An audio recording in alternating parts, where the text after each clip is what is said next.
bersahabat dengan sebuah sungai. Sejak muncul dari mata air di gunung itu, ia segera mengenalku dan tampaknya telah jatuh cinta padaku. Ia tidak bertepuk sebelah tangan. Tentu, aku tidak tahu mengapa. Pada hakikatnya, ia baik. Meskipun perangainya suka berubah-ubah menurut penilaian sementara orang.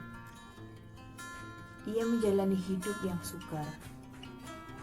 Begitu muncul dari mata air, ia harus mencari jalannya sendiri. Meliuk-liuk, terus bergerak agar tetap dianggap sebagai sungai.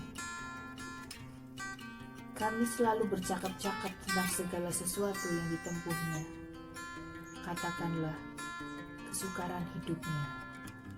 Lereng gunung, hutan, daerah yang terjal berbatu-batu lembah, yang tak terbayangkan luasnya.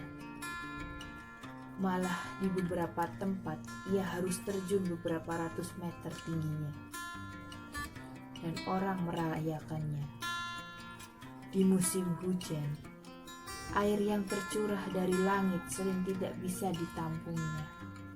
Bahkan, ia yang berasal dari mata air di gunung itu seolah-olah lenyap begitu saja dalam banjir yang konon bisa menghanyutkan apa saja. Tetapi,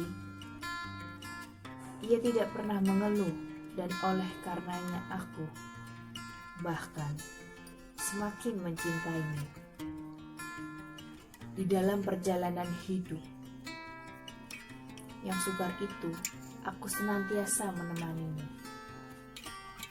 Aku diam-diam mencintai kelokan-kelokannya yang jika dipandang dari atas tampak seperti lukisan abstrak. Aku diam-diam mengagumi suara rinciknya ketika ia bernyanyi, menghindari bebatuan. Disaksikan oleh pepohonan rindang yang suka tumbuh di sepanjang tepinya. Apalagi jika kebetulan ada beberapa ekor burung yang berkicau di ranting-ranting pohonan itu. Aku terutama sekali suka diam-diam terpesona oleh gemuruh suaranya. Ketika ia harus terjun dari ketinggian ratusan meter itu, mengingatkanku pada beberapa penggal sampak dalam gending Jawa dan simfoni Beethoven. Di beberapa tempat, ia bahkan menggodaku untuk terjun ke airnya yang jernih dan tenang. Ini adalah puncak cinta kita, katanya. Singkat kata, kami senantiasa bersama-sama. Sampai pada suatu waktu ketika kami harus menyeberangi sebuah padang pasir, ia tampak bingung gamang, seperti putus asa. Bujukanku tak mempan. Aku akan lenyap dan meninggalkanmu, katanya. Tidak, kau akan menyusup di bawah samudra pasir itu dan tidak lenyap, kataku. Aku sendiri sebenarnya agak ragu-ragu dan cemas. Namun, aku yakin bahwa cinta kami tidak mungkin dipisahkan. Bahkan oleh padang pasir. Kami pun ternyata memang harus berpisah meskipun tetap saling mencintai. Katanya, ia akan menyusup di bawah samudra pasir itu. Sementara aku diharapkannya untuk terus saja menempuh perjalanan.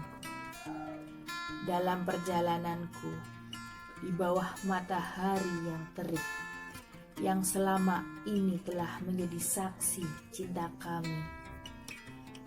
Kami bisa saja bertemu dan melepas rindu. Untuk itu, aku harus menggali dan terus menggali, tanpa putus asa, agar bisa mencapainya jauh di bawah sana. Hanya dengan begitu, ia bisa muncrat ke atas dan menjelma genangan air kecil. Itulah wujud cinta kami. Terima kasih.